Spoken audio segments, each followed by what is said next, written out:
नमस्कार दोस्तों, आप सभी का स्वागत है। काफ़ी समय बाद आज मैं वापस आपके लिए एक हार्ट टचिंग स्टोरी लेकर आया हूँ और मुझे पूरी उम्मीद है कि यह कहानी आपके दिल को छू कर ज़रूर निकलेगी। तो आपका ज़्यादा वक्त ना लेते हुए मैं इस कहानी को शुरू करता हूँ। एक बार की बात है। एक बार एक अध्यापक एक संपन्न परिवार के शिष्य के साथ कहीं जा रहे थे। तो उस शिष्य को कुछ मजाक सूझी क्योंकि उसको रास्ते में किसी गरीब मजदूर के जूते दिखाई दिए। उसने अध्यापक से कहा, गुरुजी, अगर हम इन जूतों को छुपा दें तो कितना मज़ा आएगा। देखते हैं कि मजदूर पर इसका क्या असर पड़ता है। अब उसको तो मजाक सूझ रहा था, लेकिन गुरुजी ने कहा कि नहीं, गरीब इंसान के साथ इस तरह का भद्दा मजाक करना ठीक नहीं है। उसने कहा, क्यों ना हम इन जूतों में कुछ सिक्के डाल दें और देखें कि इसका इस गरीब मजदूर पर क्या प्रभाव पड़ता है। उन्होंने ऐसा ही किया। जैसे ही मजदूर अपना काम करके लौटा और उसने एक पांव अपने जूते में डाला तो उसको कुछ कठोर सा महसूस हुआ। उसने अंदर हाथ डाला तो उसको कुछ सिक्के दिखाई दिए। वह थोड़ा आश्चर्य में पड़ गया। आसपास किसी को देखा तो कोई भी दिखाई नहीं दिया। वापस उसने दूसरा पैर अपने जूते में डाला और वापस उसको उसमें कुछ सिक्के दिखाई दिए।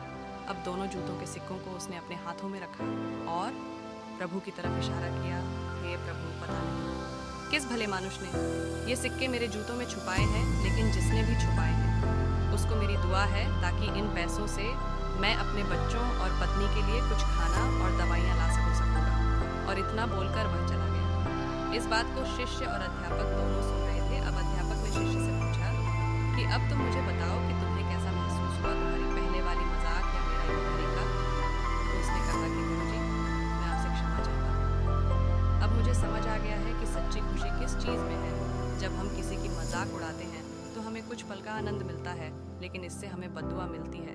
लेकिन अगर हम किसी की मुश्किल परिस्थिति में मदद करते हैं और जिसकी भी हम मदद करते हैं उसको भी नहीं पता कि हमने उसकी मदद की है, लेकिन अंदर ही अंदर हमें पता है कि हमने उस इंसान की मदद की है। यही सच्ची खुशी है। जब हम दूसरों को खुशी देते हैं तो हमें सच्ची खुशी मिलती है।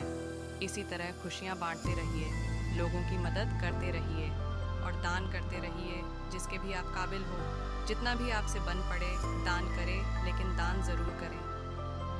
इसका मतलब यह नहीं है कि आपको कंपलसरी या अनिवार्य रूप से इतने रुपए दान करने ही चाहिए, क्योंकि हर किसी की ज़रूरत अलग अलग हो सकती है। अगर आप किसी को पैसों का दान नहीं कर सकते तो कम से कम चीज़ों का दान तो कर ही सकते हैं। मुझे पूरी उम्मीद है कि यह हार्ट टचिंग स्टोरी आपको ज़रूर अच्छी लगी होगी।